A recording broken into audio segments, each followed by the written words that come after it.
ચાલો મિત્રો, બીજી જે પ્રક્રિયા છે દીકરાઓ એ શ્વાર્ટ્ઝ પ્રક્રિયાની વાત કરવાના છે. શ્વાર્ટ્ઝ પ્રક્રિયા પણ એકદમ ઇઝી છે દીકરાઓ, ધ્યાનથી સમજો. પહેલાં કન્વર્જેશન કયું છે એ સમજી લઈએ. બરાબર, શ્વાર્ટ્ઝ પ્રક્રિયા જે છે બરાબર એ આપણી પાસે આલ્કાઇલ હેલાઇડ છે. મેં કહ્યું એ પ્રમાણે કે એક્સની જગ્યા પર શું હશે? ક્લોરીન કાં તો બ્રોમિન. બરાબર, જેની પ્રક્રિયા ધાત્વિય ફ્લોરાઇડ સાથે કરવામાં આવે. બરાબર, યાદ રાખજો, ધાત્વિય ફ્લોરાઇડ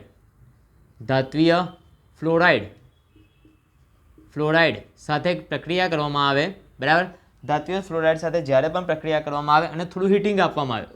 બરાબર, થોડું હીટિંગ આપવામાં આવે એટલે અહીંયા આપણને RF એટલે આલ્કાઇલ ફ્લોરાઇડ મળે છે. બરાબર, આપણે અહીંયા ઉદાહરણ લખીએ. પહેલાં એક કોમન રિએક્શન લખી લઈએ બેટા, ખાસ ધ્યાનમાં આપી દેજો કે અહીંયા મારી પાસે રિએક્શનની અંદર છે RX. બરાબર, પ્રક્રિયા જે મારે કરવાની છે, હું અત્યારે પ્રક્રિયા કરું છું AgF સાથે. બરાબર, ધાત્વિય ફ્લોરાઇડ તરીકે તમે ઘણા બધા ફ્લોરાઇડ લઈ શકો છો દીકરાઓ. ધાત્વિય ફ્લોરાઇડ તરીકે એક તો પ્રક્રિયક તરીકે તમે AgF બરાબર, COF2 બરાબર, COF2 બરાબર, COF2 લઈ શકાય છે. પછી Hg2F2 બરાબર, Hg2F2 ની વાત કરીશું. બરાબર, અને સાથે સાથે SbF3 જે છે એનો પણ તમે ઉપયોગ કરી શકો છો. અત્યારે આપણે AgFને લઈને પ્રક્રિયા લખીએ છીએ. ધ્યાન આપજો દીકરાઓ. શું થશે તો કે અહીંયા મારી પાસે પ્રક્રિયા જે છે એમાં થોડું ઉર્જા આપીશ, હીટિંગ આપીશું. બરાબર, તો અહીંયા જે R છે એ ફ્લોરિન સાથે જોડાય એટલે આલ્કાઇલ ફ્લોરાઇડ બને, વત્તા બીજું AgX એટલે સિલ્વર હેલાઇડ મળે છે. બરાબર બેટા, નામ લખવા હોય તો આપણે લખી શકીએ છીએ. અહીંયા આપણે શું લીધું? Alkyl halide. બરાબર, અહીંયા થઈ ગયું સિલ્વર ફ્લોરાઇડ.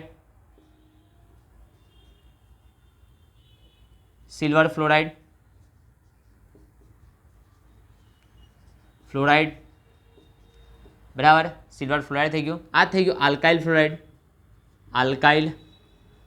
ફ્લોરાઇડ. બરાબર, અને આ થઈ ગયું સિલ્વર હેલાઇડ. બરાબર, પરીક્ષાની અંદર આ પ્રક્રિયાઓ બેટા ખૂબ જ ઇમ્પોર્ટન્ટ હોય છે અને અતિ મહત્વની હોય છે અને આવડે એવી રિએક્શન હોય છે. એટલે ધ્યાનથી સમજો દીકરાઓ. બરાબર, ખાસ કે હવે આપણે ઉદાહરણ લેવું તો લઈ શકીએ કે આપણે એક કામ કરીએ કે CH3CH2 લઈએ, CH3CH2 અને અહીંયા લઈ લઈએ આપણે ક્લોરીન, વત્તા અહીંયા પ્રક્રિયક તરીકે લઈ લઈએ AgF. કોની સાથે પ્રક્રિયા કરવાની છે તે હીટિંગ આપીએ છીએ. બરાબર, શું થશે? CH3CH2F, તો CH3CH2 અને સાથે આવશે F. બરાબર, અહીંયા શું લખીશું દીકરાઓ? તો AgCl.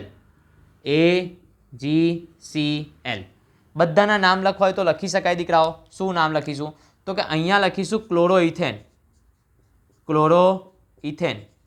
બરાબર, 2 કાર્બન છે ને એટલા માટે અહીંયા લખીશું સિલ્વર ફ્લોરાઇડ. ફરીવાર લખવાની જરૂર નથી દીકરાઓ.